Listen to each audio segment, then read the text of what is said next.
Billy, good to see you, man. Welcome to Pop Alternative. Thanks for having me. Oh, round two. Can I do it? 5, 4, 3, 2, 1. Billy coming in with Pop Alternative. Thank you for having me on your show. No problem. It's interesting because, I'm really excited to chat with you about Coup. It's interesting because it's like so much happens before you go to camera on a project like this, right? Yeah. You're discussing everything, what it's going to look like. We're going back in time, Yeah. costumes and everything. So from an acting storyteller perspective, you can see it as two journeys, right? Before filming Coup and after filming Coup, or do you see it as one big journey with multiple steps from an acting storyteller perspective? I'm Ooh, curious about that. that's a really great question. I think have you heard the saying that there's 3 films made with one film? It's the one you write, the one you shoot, and the one you edit together. Yeah. But being a part, having my production company a part of this film, Happy Bad Bungalow, it's been a whole journey getting this film out there. And like, even this step, taking this interview with you means the world to us with such a small film. We can't compare to Deadpool and Wolverine. Like, we didn't have $100 billion budget like these people have. We had people that loved the project, showed up every day. And like, I was carrying lights and moving camera equipment, figuring out casting, finding locations. Like, we were doing all that as a group. And so if in this specifically, it was a journey with many steps, and 100%. The next step and next challenge is always fun because you're like, oh, we finished that one. Oh, there's still this other mountain we have to climb. Yeah, 100%. And then there's the third journey of like press, like talking about it, right? You think about it. Well, so it's easy to do this. Like, again, thank you for having me on your show. Of course.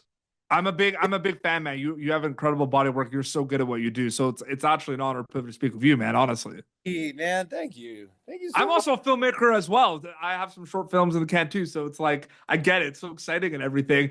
And it's funny because, I watched this film, Coup, and the first thing that kind of comes to mind is the genre bending component. It's got some funny moments. It's got some moments, not a horror movie per se, but it's got some like disturbing kind of moments in this movie. Yeah. You worked on Game Night, one of my favorite films of all time. What do you think about the current kind of state of genre bending with like, and looking at that kind of script to screen journey, kind of seeing it come to life on screen, the genre bending component? I don't think it's art if you put it in a box. Mm-hmm. I think you have art is whatever it could be. It could be, you've seen performance art, you've seen journals, you've seen books, paintings, film. Like, I don't know that. I know it's a very specific question you're asking about genre bending.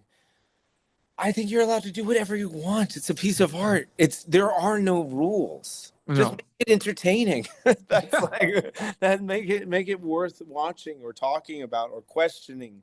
That's what art should do. It should activate you to be alive and to be a human. Yeah. I'm just curious because, you worked on so many different projects. And I think one of the coolest things, Billy, is not only are they different kind of genres and stories, but you've played different characters in all these projects, which is amazing. How separate are past projects for you once you wrap them in terms of kind of bringing stuff to something like Coup? Do you bring kind of mindsets from things like, Roadhouse Lift to something like this, or like vice versa, because I'm not sure about the time when you filmed this before those projects, but like, or are they separate once you wrap them? I'm curious about that. Yeah, I shot Coup right after Roadhouse. Okay. Actually. Wow. Again, talk about a change. That's awesome because you're like a bad guy in Roadhouse and you're like getting a bad guy in Coup. No. No, it's funny. I see. For me, I think every project has its own demands of what needs to be done. Tell the story properly, your position in it, how you're collaborating with other people. Yeah. Like Roadhouse, I was more like a hired gun for the job to show up and do that character specifically. Yeah. Coup was more building the project with a great group of people. Yeah. I see. For me, I think so many people get lost in just all the entertainment itself, like the whole world, and it's all show and me, social media, blah, blah, blah. I'm kind of more of like, I gotta go live a life and regenerate a little bit between jobs. Shit, like jumping from character to character, I don't know how I do it. I pick projects. I have to love it. If I don't love it and I don't love the people I'm working with, I'm not going to do it. See, that question, it's like I have some questions, Billy, that I always ask, right? Like I ask that German question, and then sometimes I'll ask that question. It's such a like 50-50. Like sometimes I just get it's completely separate. Like once I'm done that project, like it's never coming back. Or I'll get like answers like yours, which keep that question alive. So thank you. Yeah, well, yeah, I try to differentiate characters. I try to bring other aspects of myself. Look, I could really, if anyone says they transform in roles, they're, I think it's kind of like, I don't know. You're always you, but you can explore different aspects of yourself. And like, I always think of a character. It's like weird. The character is like built in a project, and it's the envelope, and you're the letter being put into it, and like the information transported. I don't know. That's a horrible analogy. Well, perfect I'm really excited to ask you this because I'm so pumped because you kind of like talked about at the beginning of the film, right? Like indie film, wearing many hats and everything. Whether you've been on a set one time or thousands of times, you're always going to learn things. So can you kind of on the top of your head tell me kind of like the biggest kind of learning experiences for you working on Coup from an acting storyteller perspective? Rely on the community you have. Yeah. Like there's a reason you chose to work with people. You don't have to go in alone. Yeah. As I was, when I was younger, I was always like, oh, it's me versus the fucking industry. And I'm sorry if I cursed. No worries. Approved. Approved. I think it's, you can rely on people that it's okay to ask for help. Yep. It's okay to share with people. It's okay to not know the answer, but just show up. Just keep showing up. You chose to do the job. You chose to show up. And then when it gets hard, keep going. Just keep going. Absolutely. No one's going to die. Hopefully not, Let's move past that. But how many conversations, like I'm just curious because you look at, you and Peter have some insane scenes in this where like you can cut the tension with a knife. It's like, what's going to happen? Like, what is going on here? And I'm just curious, like, do you both talk to each other before going into those scenes? Or like the best part about doing this movie with Peter is now after the whole journey, I can call him my friend. Oh yeah.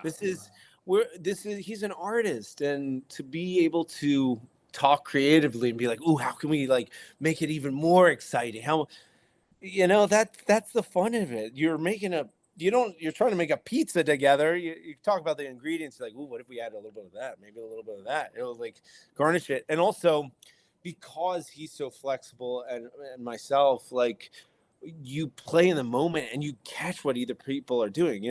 I have I'm 20 years in the industry. He's what, more than that. The guy's a pro. And to work with people like that are receptive to other people, are caring about the people he works with, you can play. Well, I'm going to say this. I'm saying this, not you. I'm saying this. So, yes, Billy Magnussen got to work with Peter Sarsgaard, and that's great, right? Yeah. But I'm going to say this. You ready for this? Well, Peter Sarsgaard got to work with Billy Magnussen. Oh, God.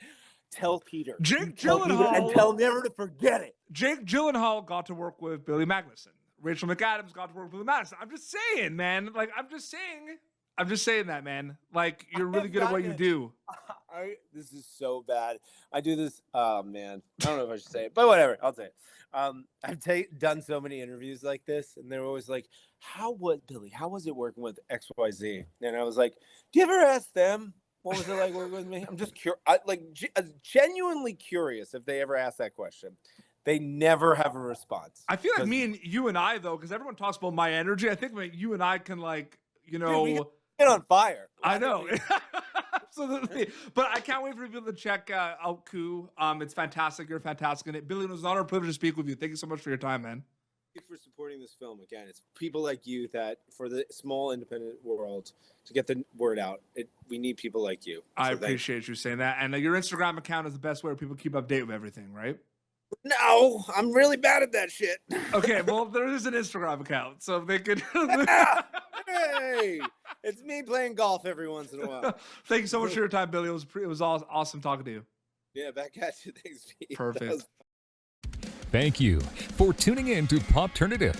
Make sure to check out our past episodes of Popternative on YouTube. This has been an Autograph Communications production.